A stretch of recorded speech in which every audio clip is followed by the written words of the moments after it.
On today's episode of Honest Coaching Conversations with Misa, I want to talk to you about the difference between forgiveness and acceptance. Is it possible to have one without the other? I do not believe so. So, let me explain. I remember sitting in a church service as a young child hearing a sermon on forgiveness. To be honest, it was one of many sermons or messages that I would hear as I grew up, speaking on the importance of forgiving and letting go. I remember hearing the adults in my life say things like, she needs to forgive them and move on, or he never forgave his father for what he did. After these conversations drew on and on, one day I remember interrupting someone and asking a profound question. Please tell me exactly how do you forgive? Especially when what happened is very unforgivable. I need to know the steps. I was so serious, and yet my very specific question left an awkward silence in the room, mixed with a few blank stares, and then ultimately a response of, well, sweetie, you just let go. Yeah, just letting go wasn't clear enough for me, and I sought deeper, more specific answers. So let's begin with taking a practical approach to understanding the word forgive. Forgive in the dictionary is defined as to stop feeling angry or resentful towards someone or something for an offense, flaw, or mistake. I'll say that again. Forgive is defined as to stop feeling angry or resentful towards someone or something for an offense, flaw, or mistake. Then forgiveness is defined as the act or process of forgiving. It is further explained by saying that forgiveness is having a change in attitude or feeling towards the offense. Now, in a bit of transparency here, I personally come from a long family line of grudge-holding people. Some of the people in my bloodline are so passionate that they can hold on to hurt and unforgiveness for so long that even they forget the original offense. Therefore, if you can relate to this generational curse of unforgiveness, then you can understand why I wanted to know the steps to forgiveness specifically. I did not see forgiveness as something that I would continue to wait for, like a train that never came to my specific train stop. I did not want forgiveness to rob me of months or even years of my life while the other parties involved just went on, not even knowing that they had even caused me to be stuck or to pause. So let me stop right here.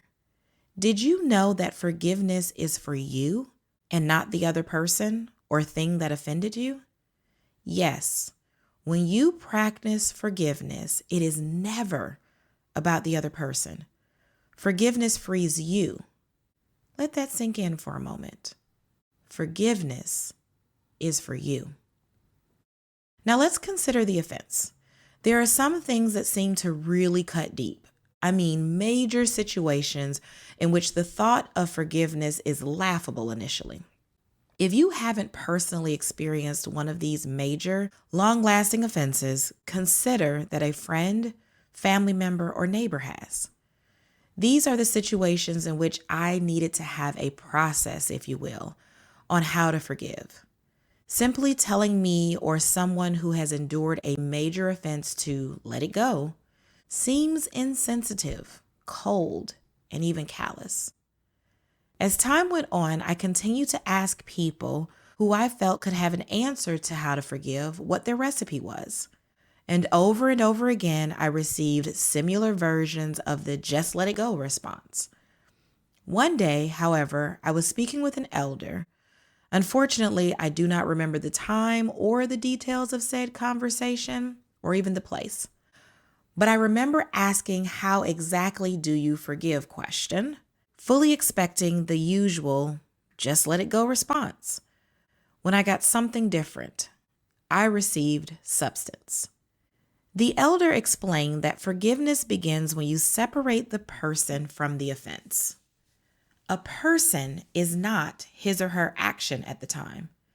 People grow and evolve, And sometimes this growth happens as a result of the offense. So when you are offended and truly want to free yourself from that pain or disappointment, you need to first separate the person from the action or offense.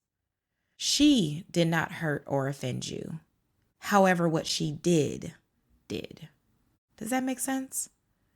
The second step in the process to forgiveness is to understand that the person who offended you may not even know that you were offended. This means that you can walk away offended while they are unbothered.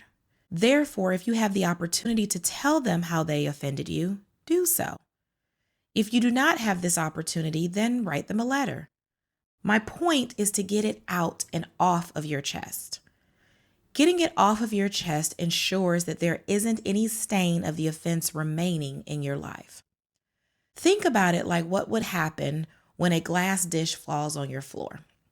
You may pick up the visibly large pieces first, and then, after you are done, you sweep and mop the floor. So why do you sweep? Because you know that there are tiny fragments on the floor, almost invisible, but if they were to remain there, they could do major damage. So, grabbing the large, visible pieces of glass from the floor is like the separation process in forgiveness, separating the person who offended you from their action of offense. Then sweeping and mopping those tiny fragments of glass is like getting it off of your chest part, right? The way to remove the residual. It would be great to be heard every time when someone wrongs you. However, this isn't possible. Instead, I recommend that you do go write it down so that you can remove the residual from your heart. My elder helped me to understand that forgiveness is for me. Unforgiveness is toxic and robs you of your joy. Unforgiveness is like excessive weight that is impeding you from having better mental and emotional health. Unforgiveness doesn't weigh down the offender. It won't make them suffer for hurting you because they have moved on.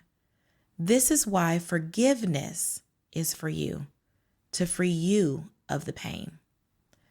As you continue to live, you will experience more offensive situations. Seek to immediately call out the offense as respectfully as possible, then separate the offense from the person. The offense was that person's action. And if you're still having a hard time separating the two, I want you to do something for me. Consider a time in your past. Maybe it was long ago where you did something that you would not ever do again. Think about how much you'd wish that you would have a pass, say because you were young at the time, inexperienced, or just plain stupid. Can you picture it? Okay, good. Now think about how you'd like to be separated from you and that dumb thing that you did.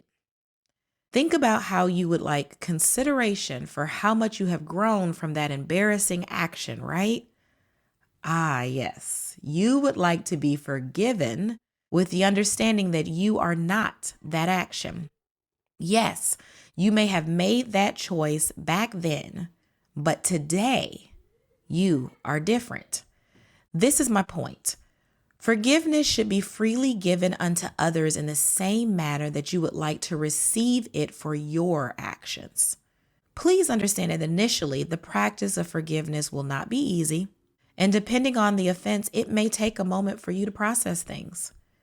This processing space is where I'd like to say that acceptance happens.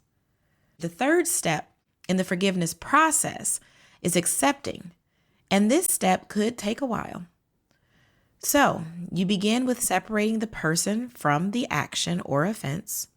Then you call out the offense to remove any remaining fragments or residue. So lastly, you can process things by accepting them. Acceptance does not mean that you agree with the offense. It does not mean that you are reducing or minimizing your pain in any way. Acceptance is your understanding that this offense will not shape you. This offense will not hold you to identify as a result of your offense. This offense will no longer rob you of your joy, and that this offense does not have to be your story. Acceptance is the process for understanding that life does not move in reverse, and that this offense is only a small blurb in your entire life. Acceptance is your way of closing the chapter on the raw emotion of the memory of the offense. And as I was told, acceptance is actually that moving on space. Sometimes people without a clear understanding as to the steps of forgiveness will try to have you accept things before you are ready. This is that push to just let it go and move on. This is ineffective and insensitive. You cannot accept that which you haven't processed. Forgiving without separating the person from the action of the offense will never feel complete, and therefore will never yield itself to acceptance. I'll say that again. Forgiving without separating the person from the action of the offense will never feel complete, and therefore will never yield itself to acceptance. Acceptance may take a little more time than what most may think. So I challenge you this week to do your work. Go through the inventory of your heart and identify areas of unforgiveness. Then walk through my process. Separate the person from the offense, clear the residual, and then process or accept. Begin to feel how amazing it is to permanently remove these emotional weights as you keep these notes for your future experiences. Remember that forgiveness is for you. Forgiveness is to free you. I want you to believe in yourself and all that you are. Love yourself above all else, and to thine own self always be true. Until next time.